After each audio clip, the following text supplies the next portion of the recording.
الله والصلاة والسلام على رسول الله. أخواتي الحبيبات، السلام عليكم ورحمة الله تعالى وبركاته. ربي اشرح لي صدري ويسر لي أمري واحلل عقدة من لساني يفقهوا قولي. اليوم في وصفة من وصفات لمسات أم ياسين، قدم لكم بغرير بسميد القمح أو السميد الأسمر.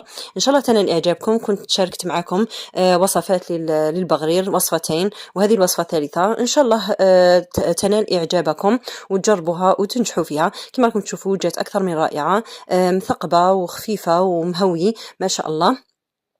شاهدكم في الجنة إن شاء الله. اللهم صل وسلم وبارك على سيدنا محمد. عز ما أحاط به علمك وخط به قلمك وأحصاه كتابك، وارض اللهم عن ساداتنا أبي بكر وعمر وعثمان وعلي، وعن الصحابة أجمعين، وعن التابعين وتابعين بإحسان إلى يوم الدين. نبدأ بالوصفة بسم الله.